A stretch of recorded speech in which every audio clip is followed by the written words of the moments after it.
Good afternoon, ladies and gentlemen.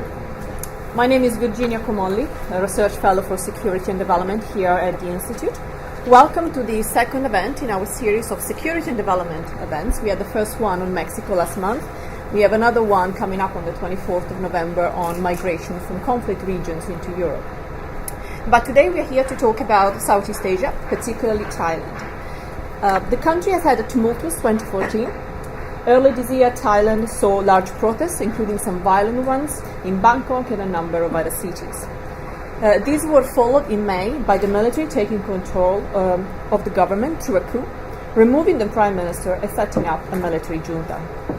Today, those generals wear civilian clothes and are part of the government and promise to protect the monarchy, and they despise traditional politicians. But Thailand is also a country that has had to deal with three insurgencies over the past 50 years, starting from a communist insurgency between 1965 and 85, a southern separatist movement between 1980 and 1998, and from 2004 onward, the southern separatist challenge has re-emerged, this time with the added complication of an Islamist component. In light of this decades-long experience, and having succeeded in defeating the first two insurgencies, albeit not without some controversy, Thailand provides a very useful and interesting counterinsurgency of coin case study. And we couldn't have a better expert to address the topic than Dr. Jeff Moore, who has studied Thai counterinsurgency extensively. He has lived in the region for a number of years and has recently published a book on the subject. So much can be said about the Thai approach to irregular warfare, but for the purpose of today's discussion, special emphasis will be given to the nexus between security operations and socio-economic measures. But without further ado, I'd like to turn to Jeff, who will be speaking on the record for about 25 minutes. Before then, we open the floor for discussion. Thank you very much for having me. I like to walk around a little bit as I give my talk, so I'll just stand over here a little bit. So let's move this. There we go. So we all know where Thailand is. Just a little bit about our agenda. I like to get into the so what. Why does this matter? Always touch on that. We'll talk a little bit about the research model that I use for the PhD, and it's also in the book. We'll give an example from the communist coin, the current coin, talk about some challenges, and then open up for questions. And if you have a question and you want to interject anytime we're going through this, please raise your hand. So what? Really quickly. A lot of people say that coin is going away, coin is dead. It's just not true. State Department statistics say insurgency and terrorism has increased from 2012 to 2013 by about 43%. In the history of recording insurgency and terrorism, I think that's a record. The Asia pivot the United States is particularly involved in is not just about China, Japan, and the Koreas. It's also about Southeast Asia. The population there is quite large. Gross national product is as well. And these are some of the world's most important sea lines of communications, or SLOCs. And because Thailand is centered in this area, it makes it a very strategic country in order to interface with, to follow, to understand, etc. It has a very local, nasty insurgency down here on its southern border with what I like to refer to as nasty potential. And so it's very important to understand how the Thai strategize and wage coin. And also, as Virginia said, this country has fought two insurgencies in the past, and it won very decisively. It's fighting another one now. It hasn't won decisively, but it's trying very hard to. It's got a lot of challenges. So when I started my PhD, I looked to a lot of the coin experts that were in Washington and all around the world and said, how am I going to conceptualize three wars? It's a lot of complex material. David Kilcullen, an Australian that the United States hired and put into our government, came up with this three pillars of coin model as a concept, more or less. Not necessarily a hard and fast model to use, but more of a concept to use when approaching counterinsurgency and counterterrorism. It was a little cumbersome and a little less soldier-friendly for me, I'm not a soldier, but I work with soldiers, and we needed something that we call KISS. Keep it simple, stupid. Right? So I came up with this. And actually asked David Kulkulan permission to morph his model. It's in the book. You can draw it. You can take a picture of it, whatever you want to do. Really quickly, strategy. If your strategy isn't squared away, your campaign, your war is not going to be squared away. We all say that. But really, what does it mean? It means you have to have a concrete set of end goals. This is what we want Iraq to look like in 5 years' time or 10 years' time. These are our concrete goals. Then you come up with ways and means, ways being the methods you are going to use to achieve that strategy, and the means are the assets, the people, the money, the agencies, and all these things to achieve that strategy. In the British context, from the Malaya, lessons from Malaya, you have the Templar model, coordination. If you have too many cooks in the kitchen, your meal is going to be screwed up. If you have one big, hardcore chef that runs things with an iron fist, these very complex operations that need to be run all at the same time are going to be run much more effectively. So if you were going to apply this to Mali, Nigeria, for example, any country in the world, you could look at it and say, what's the Nigerian strategy? What is there a Nigerian coordination body? What are they doing regarding security, political, and economic operations? Also, the insurgents and the terrorists, they get a vote. What are their capabilities and their intentions? Capabilities meaning, what have they done in the past? What are they doing today? What do we think they might be doing tomorrow and in the future? And what do they want? And then what's the nexus between the insurgents and the at-risk population? Why are these people in league with the insurgents? What is driving that connection? And it's about that simple. So, as Virginia said, there was a communist coin, what I call the first Southern coin. Now, the South had been in rebellion on and off, lightly and heavily, since about 1902. But the Thai didn't really start a hardcore counterinsurgency operation here until 1980. All the other operations they had done since then were discombobulated. And we have a counterinsurgency there now, too. So, basically what we do is we try to answer as many questions regarding strategy, coordination, the three pillars, the insurgents and the at-risk population for each war, and then we wash them through Galula and Thompson. Anybody not know Galula and Thompson?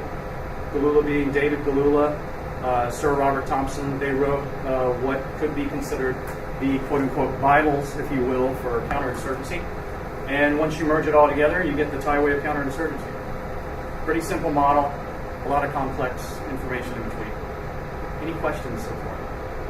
Very nice. So, now, the Thai used politics as one of their main thrusts in their campaigns. They did it very reluctantly. It was never one of their initial ways or means.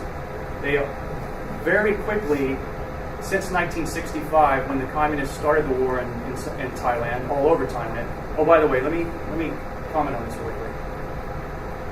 The communist counterinsurgency ran from 65 to 85, and it spilled into 1986 and encompassed the entire country. These wars from 1980 to 98 and the current war, they are pretty much the battle space, if you will, is pretty much restricted to here. Although there have been logistics issues associated with these wars, and Kuala Lumpur, the Philippines, and Indonesia have all been mentioned in coordination, in conjunction with these wars. And in the early 80s, insurgents from this area did manage to set off several bombs in Bangkok. That's just an aside. So we'll go back. When the communists started their war in 1965, the Thai very quickly assessed that the poor were vulnerable to communist ideology. And putting the military and the police and the security forces together with anti-poverty operations, they did from the very beginning. And it is Thai doctrine. And they are very good at it. The problem is that they don't do a lot of long-term civil affairs and comprehensive civil affairs poverty reduction to uplift the country out of poverty writ large, which is one of the reasons they keep having these insurgency problems and actually political warfare problems as well. But again, today this is what we're going to talk about, how they merge security and economics. Right? So we'll take an example from the communist counterinsurgency. This is just your standard mountainous countryside in Thailand. And this is going to be the subject for our little case study here. So we'll take this and we'll put a diagram over it. And here we are. So in the 1960s and 70s and 80s, the Thai would do a situational assessment, and intelligence would indicate that the CPT, the Communist Party of Thailand, main forces would be in the craggly mountainous terrain, and they would usually infiltrate the village. And specifically, we're talking about a hamlet here. And let me digress for just a moment. A village, to most of us in the West, is a very small collection of grass huts or mud huts or whatever your icon in your head might happen to be. Technically, a village is a big collection of lots of hamlets. In this particular case, we are talking about a hamlet. One small, what we would call a village, with one village head. You might be talking about a couple of hundred people, but certainly not in the thousands. Right? So we've got our hamlet that the Communist Party of Thailand has infiltrated or exercises some kind of control over. These people consisted of Thai or Isan also. Isan people are primarily in the northeast of Lao heritage, but they are certainly Thai. But they have a little bit of, during this time period, they had a little bit of a rebellious streak, or among hill tribes. These would be the Thai equivalent of American Native Indians, that kind of thing. And technically they weren't considered citizens at the time. So, and the rice fields are usually down in the valley, typically with water sources as well. So they would assess the situation. Again, CPT main forces here, and we're talking about anything from heavily armed squads to platoons, and sometimes company-sized formations. Usually nothing bigger than that, but every now and then you would get a battalion-sized formation. So what did the government do? Now, it took from 1965 until the late 60s for them to organize this concept, but they didn't apply it effectively until the late 70s and certainly the early 80s. So the Thai just didn't sit there on a piece of paper the way you're taking notes now and just get it right and go do it. It took a lot of trial and error. So we have a large RTA, Royal Thai Army, blocking force that would march into the mountains and put pressure on the main CPT force. Put pressure meaning fight them. The patrols would go out, they would do search and destroy operations, and they would get some intelligence on CPT movement. They would put troops on the ground, they would do a cordon and search operations, etc. And they would also do what we call DA, or direct action. Basically, we're talking about ambushes here. Every now and then, a snatch and grab, what we call today capture or kill. And I don't throw these terms around flippantly, by the way. It's just what happens in counterinsurgency. B, you have the Royal Thai Army, and sometimes it was special forces, and sometimes it was just regular army that had been trained up to conduct a village security operation. But very frequently, the unit doing this was something called BPP, Border Patrol Police. So if you think in your mind of an American Army Special Forces or British Special Forces, specifically the type that is supposed to go into the hinterlands in a foreign country and train the indigenous personnel to fight with us against whatever hostile force. And nowadays we call it FID, Foreign Internal Defense. So this was literally a police force that had Army, Special Forces, and SWAT type capabilities. But they also did a lot of civil affairs work in keeping with another traditional mission of Special Forces.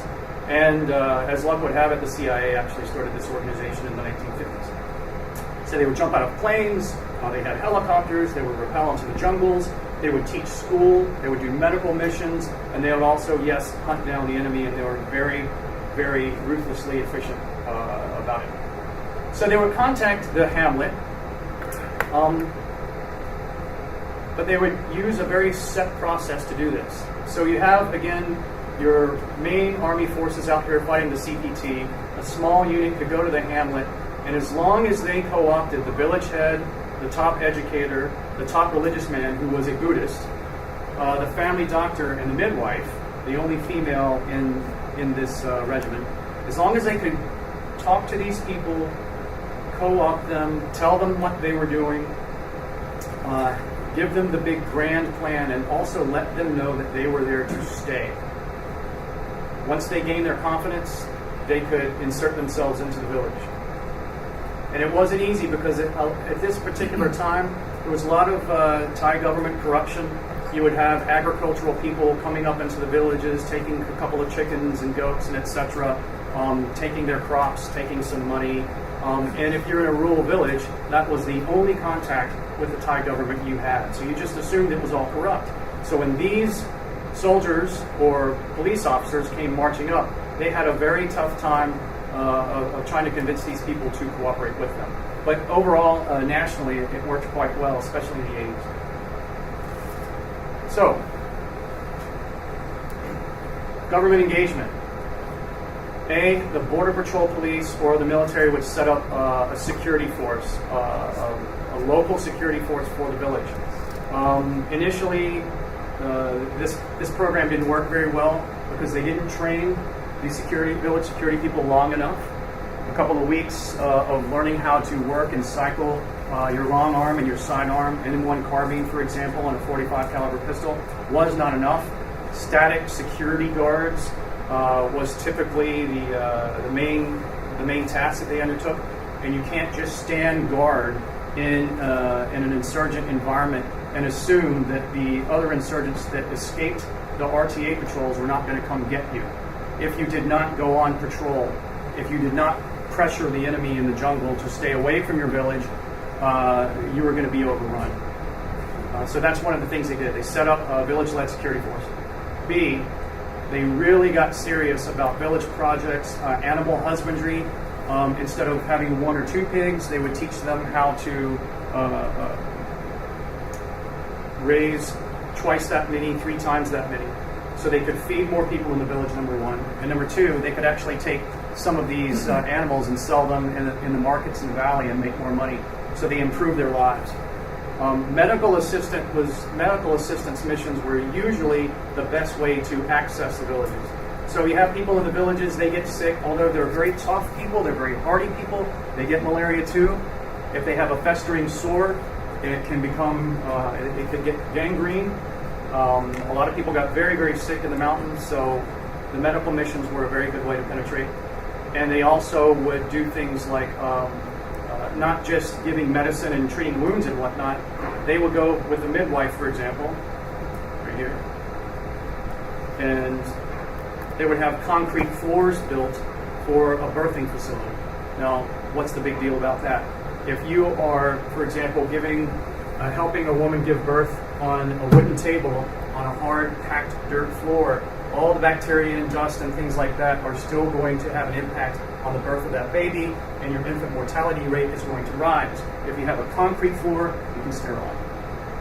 And the village is then more healthy. Road building. Lots of roads were built up into these areas so the villagers could get more easily down into the markets and sell their goods, and purchasers of goods could also come up, and so commerce increased. And oh, by the way, it also happened to help the RTA truck more troops up into the hinterlands and the craggy terrain and fight the CPT. So these were very important. So the patrols would continue, but C, they would set up a continual string of security, a chain of security. So you have the Border Patrol-led village security force standing guard and going on patrols. And if any CPT managed to get toward the village or attack the village, usually the BPP-led security force could handle that. And again, these are villagers led by the Border Patrol Police. If the Communist Assault Force was too big, they could call on police or BP patrols midway down in the valley to come help for QRF. And if that got too big, there was always an RTA camp down on call, ready to roll for a quick reaction force. They could come up and engage that main force and help them out. So overall, it worked quite well. And we did leave out politics, but oh, by the way, politics were also going on here regarding PR. We are the government, we're here to help you. But they actually had to deliver on that. Psychological operations against the CPT was a major political organization inside the village to make sure that it stayed within the camp of the government, things like that. Leadership training was also big. Any questions so far? So let's flash forward to something going on now. This is one of the combat or battle spaces in the ongoing war down here in Yalan, Songla, Patani, and Narathiwat. These are the 4 provinces that are under contest.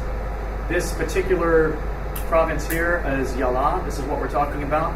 And I actually had the pleasure of interviewing a Border Patrol Police NCO. The last time I was in Thailand, we met him in Yala. And his operational area was here at a place called Banglang Dam.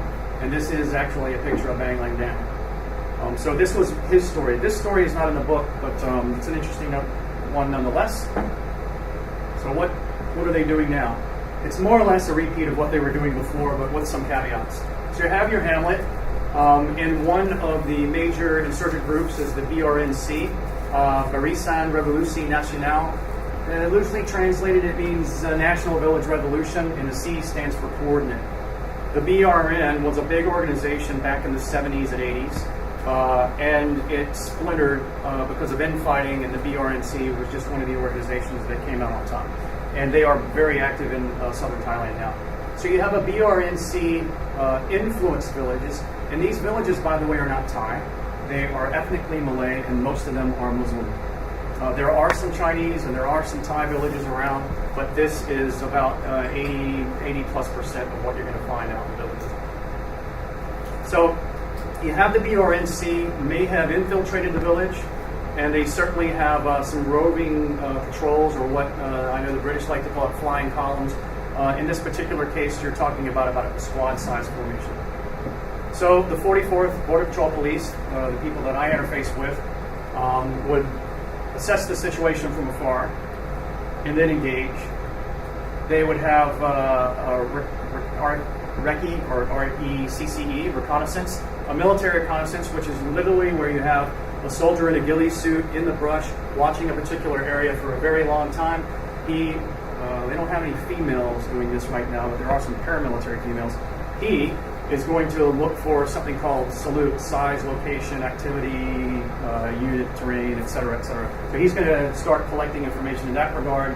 They're going to talk to spies by human intelligence about what's going on in this village, and they're going to see, can we approach it? And again, in the meantime, they're conducting patrols and direct action against the BRNC here in the hinterlands. Again, they will meet the village headman, which is usually an imam, from what I was told, and their typical approach is via medical mission. And they do a lot of what they call human engagement. The Thai have a greeting that they clasp their hands together, and you might have seen them do this in some of the airline commercials and whatnot, and they bow their head slightly. It's called a Y. And they say if you give 10, you get 10 back. But you have to engage, you have to look people in the eye, you have to be very sincere, otherwise the villagers will not feel it, they will not engage you. So they have to have not just any rank and file soldiers go do this. They have to have people who really care about these village people, and they really want to bring them back into the bosom of the government. They really want to do civil affairs, and they really are going to set up a very effective protection program and bring them into the fold of the rest of the country. Because a lot of the people out here in the hinterlands feel very separated from Thailand. It's their job to bring them back into the fold. So post the initial intelligence assessment, they'll say, okay, now it's time for us to go into the village, and they might cross the lake more than once. And they like to put on a little technological display. They have these gunboats that look kind of fierce, but when they come across, they're all smiles. It's a very sophisticated kind of assault boat, but they don't go guns blazing or anything like that. But they like to let the villagers know, we are here with high technology, we're here with high military power, we are here to help you, we have the capability to do this, we're very confident, embrace us. And sometimes they'll go overland.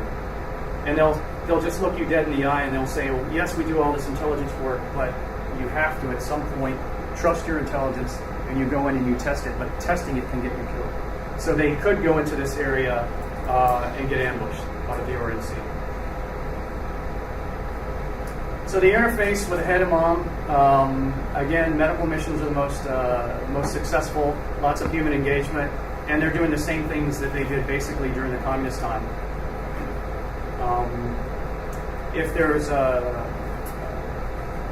malaria problem, they might get the health department to come out and spray. If there's anything that the Border Patrol can't handle regarding irrigation and things like that in the fields, they'll bring in the proper authorities to do that. And they're constantly on patrol, and they will reduce this BRNC presence, which they've done. There used to be a lot of ambushes and assassinations and bombings all in this area, and this particular unit has reduced that by well over 80%. Probably reduced enemy activity by about 95%. So, in the end, challenges. We'll start over here in the security realm. Regular forces equals lackluster progress. It seems kind of pedestrian, but if you just take Bangkok boys with their M16A2 rifles and stick them out there in the villages, they're not going to do very well. You really need a very well-trained soldier or SWAT-type police officer like Border Patrol Police that can do not only manhunting and direct action, but certainly civil affairs. Certainly civil affairs. They have to take a humanistic approach. If they don't, it's not going to work. So these people have to be Renaissance men, if you will. Village security forces. Key lesson back in the 1960s, and actually they're experiencing some of this now in the South. If they are lowly trained and poorly paid and little motivated, they will fail. Again, it seems like a no-brainer, but you see governments all over the world making these mistakes over and over and over again. And I think if you go into villages in Afghanistan and Iraq and the literacy level, maybe it's low, or the concept of understanding what they're trying to do regarding a national counterinsurgency campaign, if that understanding is low, then the motivation is going to be low as well. And if you're a Muslim and you have been mistreated by the government in the past, or if your father has told you stories about being mistreated by the government in the past, that motivation nexus is going to be a little harder to push. Interestingly enough, this question here, current village structure is. That is there because, let's go back here. During the communist counterinsurgency time period, this information, as a researcher to me, was readily available. How the government approaches the communist-controlled village or communist-influenced village. You win these people, you can win the village. I searched far and wide and posed questions left and right for 4 months while I was in Thailand, and no one could ever tell me what the village structure of the Malay village was. Even when I interviewed the 44th Corps. And it might not be, maybe some people knew and they just didn't want to say, because I am a foreigner. But we did get along really, really well. But I still don't know what this is. And I think that's absolutely fascinating. That's just inside. On the economic side, corruption equals failure. There are some people involved in civil affairs, and the higher up the chain you go, regarding dam projects that get bigger, agriculture projects that get bigger, factories that can sustain anywhere from 50 to 100 people. Corruption starts to seep in, and the locals hate that. After all, one of the key strategies of counterinsurgency is to achieve government legitimacy over the insurgents. If you do not achieve government legitimacy, you will fail. Period. And that has to be the backbone of every strategic impetus you have. And corruption corrodes that. Even in Thailand, where they say, well, everybody's corrupt to a certain degree. Yeah, okay. The country can't sustain a modern working order for too long while corruption is just everywhere. More focus on specific village or regional needs. A little story from the communist counterinsurgency. You had a bunch of very well-meaning civilian agencies doing economic civil affairs operations, went into the mountains, they went into the villages and said, your little bucket with the string that you drop down into the well and haul back up, that's not good. You need this pump. So they would go in and they would tell the villagers what they needed. Well, a lot of villagers were embarrassed by this. A lot of them were humiliated by this, having to have these city folk, quote unquote, come up and tell them a thing or two about how to live. And they did need some of these things that would make their lives easier. But it was very embarrassing, again, to have that happen time and time again. And a lot of people just didn't really care about having some kind of hand pump. It didn't matter. So in many cases, the very nice, beautiful, burned and primed pumps would just rust, and villagers would continue to use the bucket and string. So you have to focus very closely on what each village needs. It might differ from village to village. Overall, a lack of knowledge of the village culture equals failure. I think that's very closely related to this. During the communist time period, they had an intelligence officer to beg and beg and beg to let him go up into the hinterlands, live in the villages, and pretend to be writing a book on Thai village culture, Thai village life. But he was really working for the intelligence coordinate for the Thai to learn about this structure and what are their needs. Right? And once he had that village structure and he knew a lot of their needs, then the government could more accurately and more effectively engage the village. So if you don't really know the village culture, you're probably going to fail. And then obviously a lack of a national strategic plan, a lack of coordination is going to equal failure as well. The Thai really haven't necessarily gotten this together yet. I haven't seen them get this together yet, but they're trying very hard in the Thai way. So, that's it. About 25? Yeah. Well, thank you, Jeff. Thank you for a very informative and engaging presentation. Thank you. We have about 26 minutes for questions. Can I please ask you to, if you want to ask a question, just raise your hand and identify yourselves for the benefit of Jeff and everyone else in the room. Anyone would like to go first? And, by the way, I'll take questions on, earlier we were talking about things not on Thailand. If you just want to talk about counterinsurgency in general, we can do that too. Okay. So, Jeff, thank you very much. Yes, sir. 2 minutes of being qualified. So, what about state sponsorship? Your brief reference to Malaysia and Philippines. Right. Was that about state sponsorship? And to what extent are the Malaysians involved in cross-border security? That's an excellent question, and I kept finding hints of that, and it's scattered all over the book. Every insurgency in the world needs some kind of sanctuary, whether it's internal, like during the Malay campaign, the jungles were thick enough the communists could hide, from the government. Here in Thailand, and we'll go back to the map real quick. Let's do this.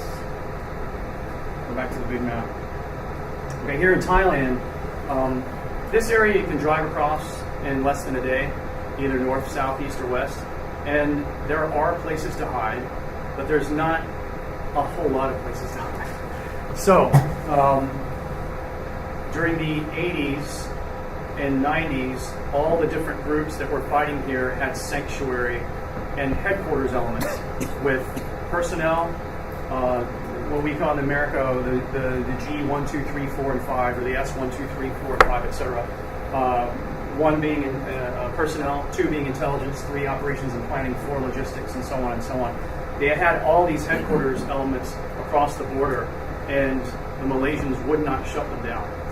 And there are local Malaysian civil defense groups that are the rough equivalent of deputy sheriffs without arrest power to help out during national emergencies and whatnot. There have been insurgent fighters that have been members of those organizations in Malaysia. So I would say beyond a shadow of a doubt, certainly the local states up here are in cahoots with the insurgents in providing them a sanctuary. 100% yes. I think that the Malaysians sometimes turn a blind eye to higher level involvement. There were several Thai insurgents caught when the campaign in 2004, 5, 6 time period that were caught at Central Station in Kuala Lumpur armed, going to arms caches that used to go to Aceh and that they wanted to reverse back into southern Thailand. That was never really made a big deal of. There have been government ministers' sons caught down here in this insurgency zone. And in fact, the 1980s and 90s campaign didn't decisively stop until Malaysia's special branch and the Thai army work together to shut all those camps down. So if tomorrow Malaysian special branch wanted to shut the insurgent camps down, it could, and that war would, I wouldn't say decisively end, but it would be reduced down to about 10% levels for sure. Indonesia, it's hard for the American mindset, and maybe even, I don't know, the British mindset, but the American mindset isn't really big on conspiracies. The Indonesians love conspiracies. They engage in conspiracies all the time. The Indonesians at one time sponsored terrorist attacks on Singapore in the 1960s. They sent their Marines over to do that kind of thing. Could they be training some of these people on the side? Maybe. But for sure, the Islamist jihadist elements in Indonesia have had a hand in training one of the commando wings, quote unquote. And I use that term loosely here. They're nowhere near your 22nd CRW status or anything like that, or our Delta or Dev Group SEALs. But to be a insurgent commando, you just need to be good enough. And they're called the RKK, and they have definitely trained in Bandung. And the Philippines is, especially in the Moral Islamic Liberation Front, I know they're in peace talks with government, MILF and other areas, JI is very prominent there. And to have these boys slip across Kalimantan and head into the Philippines for some training, especially explosives training, that JI has been doing in MILF territory, easy to do. There's a Pakistani connection, at least financially, and I saw that firsthand. And the powers that be in Bangkok are constantly going to Egypt, Saudi Arabia, Kuwait, UAE, all the GCC countries to try to get quote-unquote help in shutting down outside support for this. A lot of it is done by zakat, which is of course, not almsgiving, charity. And zakat gets rerouted in many different ways, but it is being fed into this insurgency financially, certainly. One last quick issue on that, and I talk about this in the book at length. PULO, the Patani United Liberation Organization, which was the biggest insurgent group of the 80s and 90s, actually had a headquarters in Mecca. At one time, they had 20,000 members.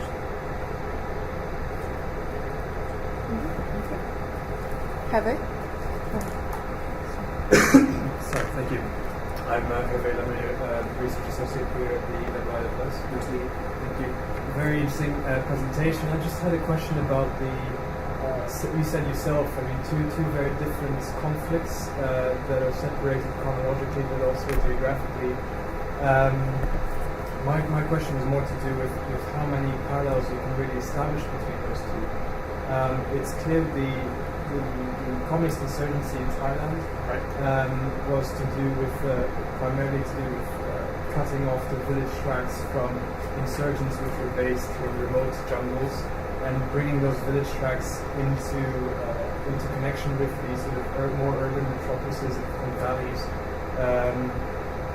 There was also, I mean, I'm not sure to the extent that this was part of the counterinsurgency, but there was also moves to move populations down to sort of state-organized mass agricultural projects such as the Doiton project, and this was all part of the kind of consolidation of the nature. The greening of Isan and all that. Yeah, excellent. Excellent. Yeah. Whereas in the south, I think, and you put it quite correctly, it's first of all you're dealing with a far more congested space. There's less green space, so that, I mean, the extent to which the model works in terms of cutting off the village tract from the remote jungles where the insurgents operate. In fact, the insurgents often operate in the cities as well. So they do. They're very good at that. To be made. And then I think culturally as well, you're dealing with essentially the crossroads of mainland Southeast Asia, which is predominantly Buddhist, and as you put it, the sort of pan-Muslim Southeast Asia, and that seems to be a lot more attractive, which might speak to why the conflict has not come to a successful conclusion, whereas the North has. So maybe if you could... Your core question is what? How do you address the parallels? How do you address the parallels? Or, how much, to what extent are there parallels? Okay, well, there's parallels throughout and there's differences throughout. And so in order to, what you're largely talking about here, there is the capabilities and intentions and the nexus between the at-risk population, the terrain, what are the problems, et cetera, et cetera. During the night, and this is just glossing over this a little bit, during the 1960s, 70s, and 80s, the at-risk population was thoroughly impoverished and thoroughly physically separated. Not all of it, but initially, let's go back here real quick. The communists infiltrated from Laos, mostly. And so these areas here were the first infected. And because they were so remote, not just physically, but also administratively from Bangkok, they were all at risk. And plus they were very impoverished. Okay, so in the south, and so you're going to use different types of security, political, and economic programs. You're going to do security, political, and economic programs across the board. But you might emphasize security over politics or economics over security, just depending on your situation. And in the case of the communist counterinsurgency, they were trying to win either Thai or Isan/Thai people back into the bosom of the government, right? And in the South, that you can't do that. You're trying to get a different ethnicity and a different religion to kind of become pluralistic with the government, but by still at the same time letting them maintain their cultural identity. And that is a key difference, right, in the conflict. So it's going to take different methods and different means to solve that issue.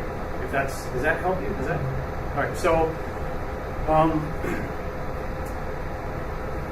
Road-wise, market-wise, etc., the southern population is very well connected to the government. So building lots of roads and that kind of thing that was so helpful in the communist counterinsurgency days really is not that big of a deal right now in the far south.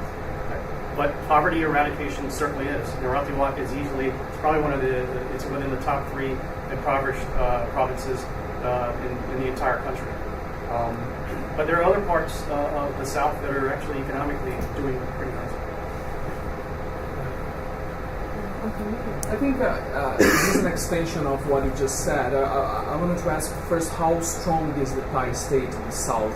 And second, how do these insurgents fund themselves? Because I'm thinking here of the Colombian example, which is another jungle-rich area where they have a long-standing communist insurgency, and there the communist insurgencies, the ELN and the FARC, they've lost their cohesion, their ideological cohesion, right. And they now operate much more like providers of economic opportunities to informal economies, right. Small farmers, small mining villages where the state is not present. Right. So the state presence is very much hugely important in the Colombian case, right. Even more than the counterinsurgency model that right. they showed. So does that apply to this?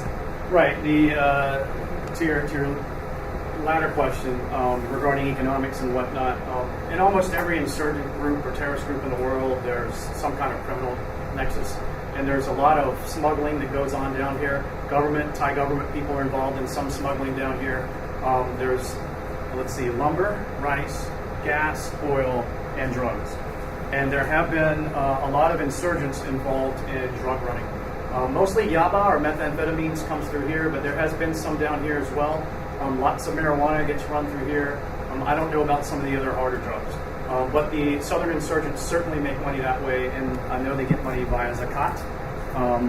The Pakistani gentlemen that were arrested here, I believe it was 2010, 2011. I'm a little rusty on that statistic, so please don't quote me, but somewhere in that regard.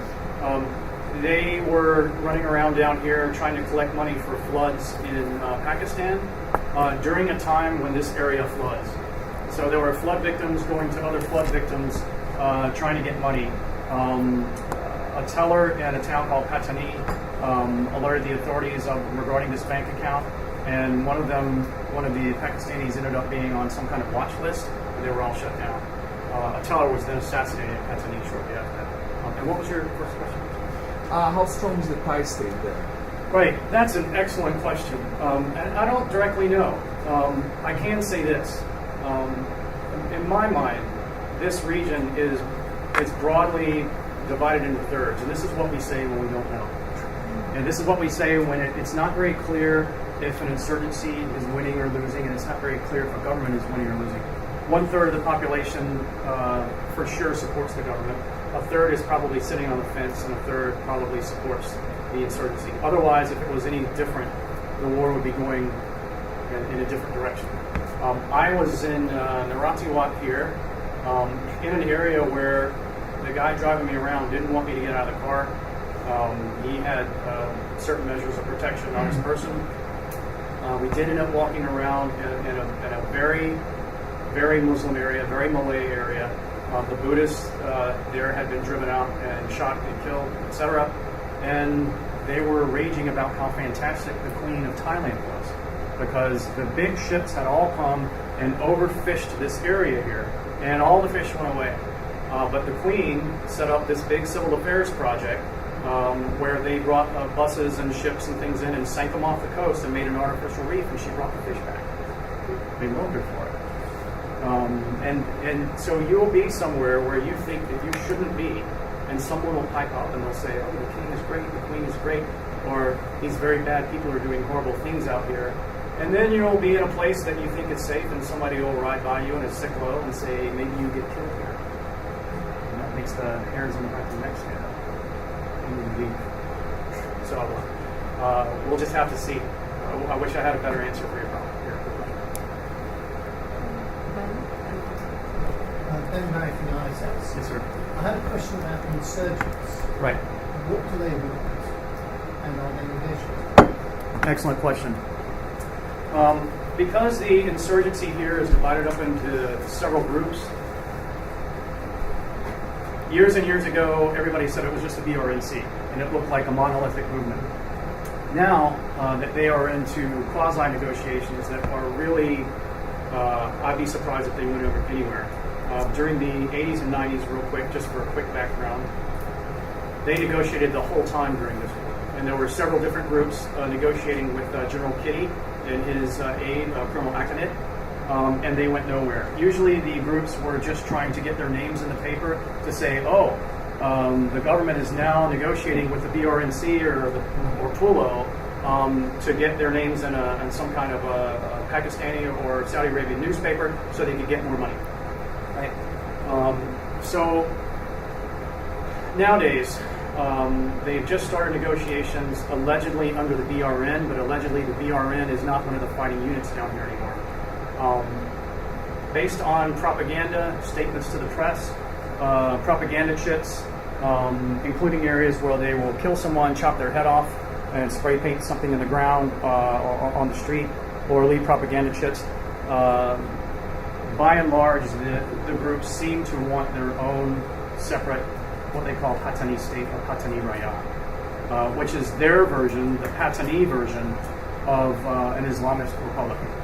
Now, it's not a Pakistani Islamist republic.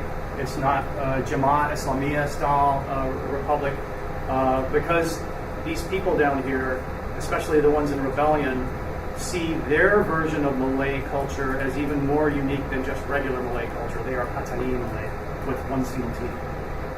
And they have this very rich and rewarding and colorful version of their own history.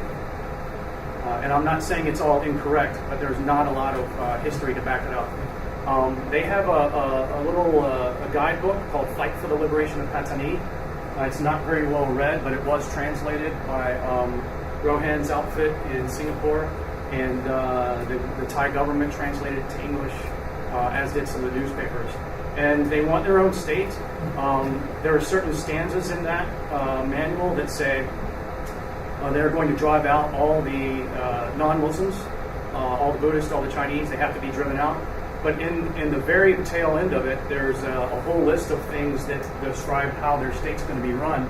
And they have what they call, they don't call it this, but that's what it is, a Dihimi section. And so in an Islamist republic, if you are a non-Muslim, you fall under Dihimi law, so you have to pay certain types of taxes, you have to follow certain laws, etc. So that is what these people say they want. And some of them seem a little more politically inclined. But during this conflict, there was a whole lot more politics. Now here, there's a whole lot more Islamist jihad. Rumor has it that Jamaat Islamiyah tried to incorporate this conflict into their larger Mantiki caliphate, and it failed because these Patani warriors here, as some of them like to call themselves, were pure in their Patani goals. But they want secession from the state.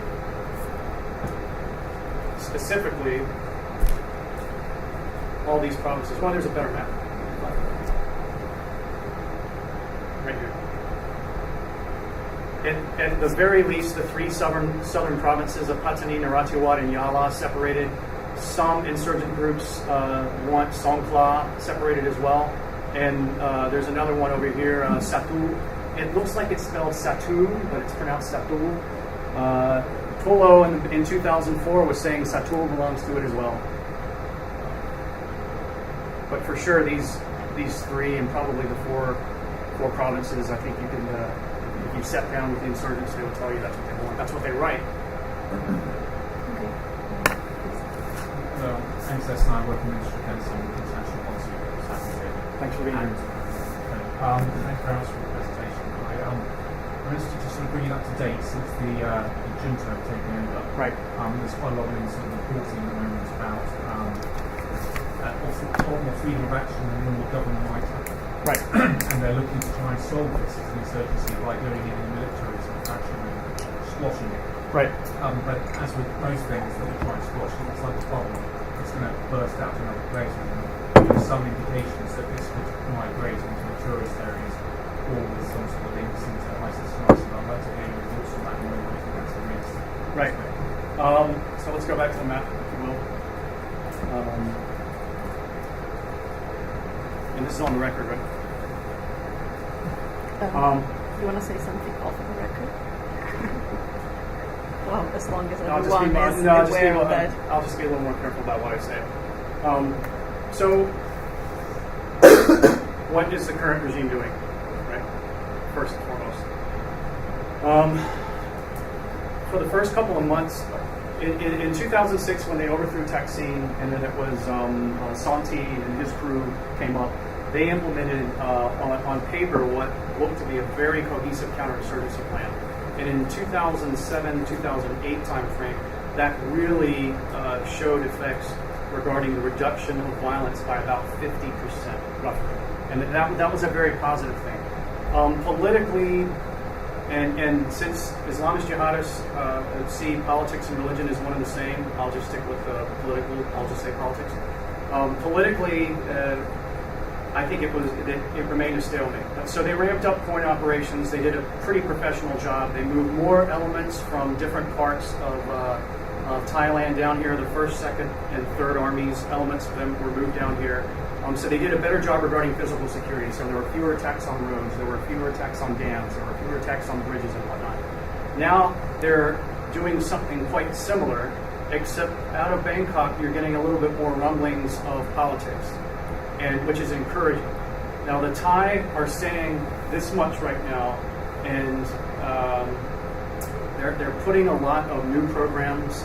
Like for example, teachers get attacked all the time on the roads and in schools. So there's the teachers have been clamoring for more protection. They get killed down there like mosquitoes.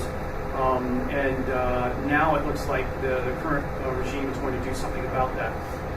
Politically, they have entered into quote unquote peace talks with the insurgents. But again, based on what we had talked about before, it kind of looks to me like just a political dance. Because they're either going to have to give the harder core version of the insurgency what they want, which is autonomy. And then the autonomy would just be the wedge that would lead to full-on secession. Or they're just going to have to keep battling it out and try to exhaust the insurgents, which is kind of what they did in the 80s and 90s. So it does look like they're going to get more aggressive regarding perhaps direct action and patrols, and quite frankly, I think that's something that they need to do, because when an insurgency runs amok and it can go almost anywhere and do anything in those particular areas, that's not good for anybody. If the Thai government follows it up with genuine and long-lasting poverty eradication programs, I think that would go a long way to help win some of these people over. But they're going to have to also do something about the cultural recognition issue, which they haven't done. In my estimation, a lot of the powers that be in Thailand don't have a full understanding of Malay culture, and so it's harder for them to enact programs to achieve those ends. And so far, I haven't seen anything like that that's going to help out. In the United States, for example, we have African American History Month in February. And being an American, I was born and raised in the South, in an area that was beset by a lot of poverty. That kind of things means something to the African American population. If Thailand was able to have those types of programs and elevate the culture there, it might go a long way to alleviate that. But right now I have a hard time seeing the Thai government giving them giving that area autonomy and giving into some of their more political demands that are leaning more towards Sharia law. I have a hard time seeing that. That doesn't mean they won't do it, because the Thai, just when you think they're on the ropes and they're totally screwing everything up and they get nothing right, they'll turn around and they'll fix everything and it's happening for you. They have the capability to do that. But how this is going to go, it doesn't look really good right now. I know that they are trying to implement more border security to keep the insurgents from coming back and forth. And there is a Thai element interfacing with a Malaysian element to get rid of these sanctuaries. That's very tough going. Regarding hits on tourist areas, in August 2013, a bomb went off in Phuket at a local administrative center. Everybody thought it was local mafia. Then flash forward to December 2013, where the insurgents, frustrated because peace talks were going nowhere, they started to color outside the lines a little bit and start to hit targets in southern Songkhla where they'd never struck before, including a town called Danok. And they put a truck bomb outside the Oliver Hotel, killed 2, wounded 27, $2 million of damage, all that kind of thing.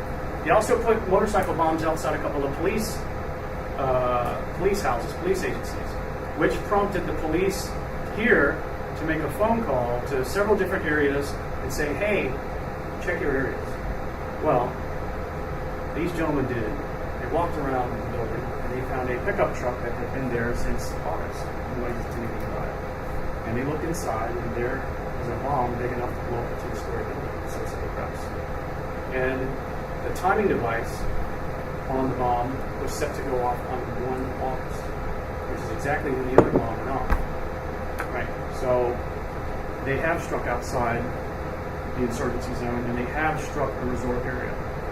And I saw it as a warning saying, if we don't get what we want, the more radical elements in our movement are not afraid to, again, color outside the lines and strike in areas where we deem necessary to get what we want. So I think absolutely the writing on the wall is clear.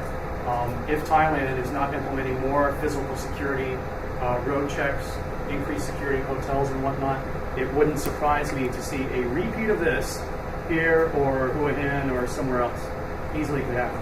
ISIS, they're in Malaysia, they're in Indonesia, they're in the Philippines, and not Syrians or Arabs going to these areas, but people here looking at that caliphate bandwagon and how successful it appears to be in Iraq, and they are joining the organization from afar. You've had more than 30 people rounded up in Malaysia. I wrote an article about it for UPI. You can Google it if you want. It says something about ISIS, Malaysia, Jeff Moore, UPI. The Indonesians' top police officer said every insurgent they've arrested this year, or he used the word terrorist, every terrorist they've arrested this year had ISIS memorabilia on his person. A flag, a patch, or what have you. That's scary. And it's kind of under the radar screen. The terrorists here in Malaysia were trying to blow up Putrajaya, which is the Washington, D.C. of Malaysia. And they had actually purchased aluminum powder. So they weren't just talking about it, they were actually doing it. They were in the process of making it happen. Could that infect this area? On the one hand, they pushed off JI. On the other hand, if you are young and fervent and radical in your cause and you've beheaded a couple of people, and you want to, and I'll be very informal in the language here, if you want to rock and roll, as we say in the United States, and you think that the older people in your movement are negotiating too much with the government, then sure, you might splinter and try something audacious. And that's happened in Southern Thailand before. All these groups, they always splinter. You're being too friendly to the government, you're letting criminals in, you're supposed to be pure, we don't like that, so we're going to start our own cell. And all it takes is 3 or 4 people, and they can do a repeat of Phuket, in Phuket again, anywhere in here. They did Bangkok before, they did in the 80s, they can do it again. If you've been to Bangkok, and you have the police tell you, or government people tell you, no one could ever hit Bangkok, it's just, I love Thailand. And I have a lot of friends in the government, and some of them are incredibly professional. I put my lives in their hands before, and I would do it again, but you can hit Bangkok, you can hit Washington, you can hit London, let's be honest. Okay, well, thank you so much, Jeff. I'm afraid we've run out of time, and apologies to those people who have raised their hands. And perhaps if Jeff is going to stay around a few more minutes, you can ask him your questions in a more private manner. I think this smaller kind of round table style really worked out pretty well, and we had an amazing discussion. So thank you everyone for taking part, but especially thank you, Jeff, for sharing your knowledge and being your generous with sharing all the information and your insight. Thank you.